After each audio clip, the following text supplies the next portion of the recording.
Okay, we are going to continue with Mr. Lemoncello's library. I really think this section of videos will finish it off. So, we're on chapter 51. Having made his request, all Charles could do was wait. Apparently, said Mr. Lemoncello when he came back into the rotunda, your Uncle Jimmy is very busy man. Reminds me of a spider I once knew, but it is a Sunday morning. We will attempt to track him down at home. Thank you, sir. I told Uncle Jimmy to stand by, that I might need him this weekend. And now, whoosh! He's as elusive as the wind in the willows. You'll have to discuss this with him the next time your family gets together for Thanksgiving dinner. Now, if you'll excuse me, it is currently 9:58 a.m., almost time to reopen the Dewey Decimal Chambers. Mr. Lemoncello opened a filing cabinet and pulled out a megaphone. Is there some room you should be ready to run to? Isn't there some clue or book you need to find? Just one, said Charles, and I need my Uncle Jimmy to tell me which one it is. Will you keep looking for him, please? Of course. Mr. Lemoncello pointed to a smudge on Charles' shirt. If you like, I will also have Al Capone do your shirts. All Charles could do was nod, smile, and wonder when Al Capone had opened a laundry.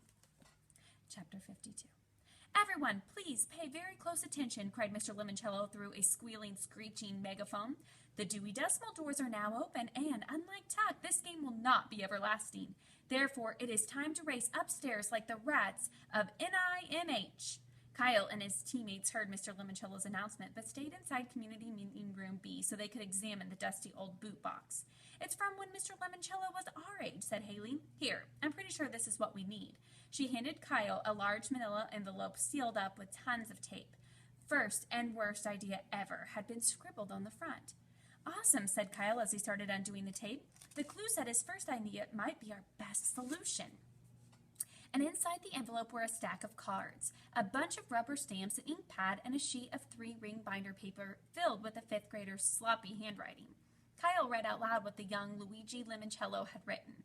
Presenting first letters, the amazingly incredible secret code game.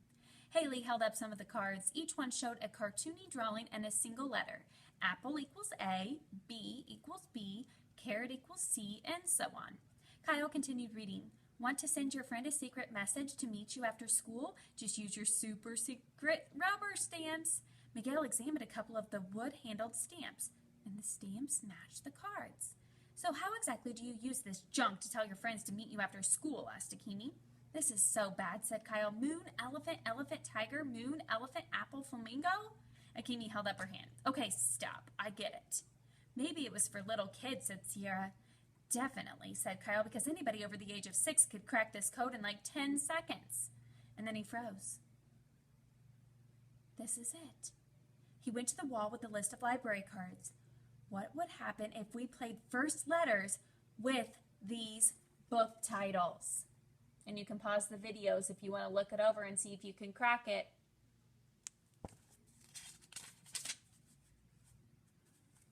Here's the other ones. Pause the video. See if you can do the letters and crack it. Okay, said Miguel, moving to a clean space on the wall. Here are the first letters of all the titles. INONSETHT TATOUTAASAW question mark IT. Is that what you got? It still makes no sense, said Akimi. Wait a second, said Sierra. If the title starts with an article, drop that word and use the letter from the second word. Got it, said Miguel. So pause the video. See if you can do that. Go back if you need to.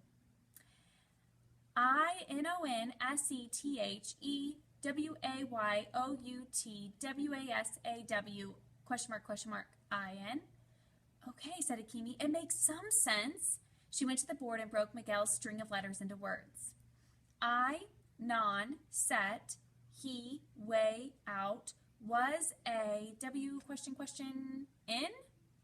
Hang on, said Kyle. It could be in, on, the, way, out, was a, in? What's in, on, say, said Akimi. Wait, look, said Miguel. The books on the second and third library cards actually start with numbers. Kyle grabbed a marker. In 1968, the way out was a blank in. Hang on, said Haley. You know all these questions in the trivia contest Friday?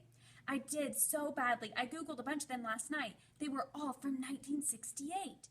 You guys, said Sierra, I did some research too. Mr. Lemoncello was born in 1956. That means he turned 12 in 1968. Okay, said Akimi. Is this something besides a fun fact to know and tell? You bet it is, said Kyle. 1968 is key, and we don't need Charles' library card to finish his phase. He went to the whiteboard.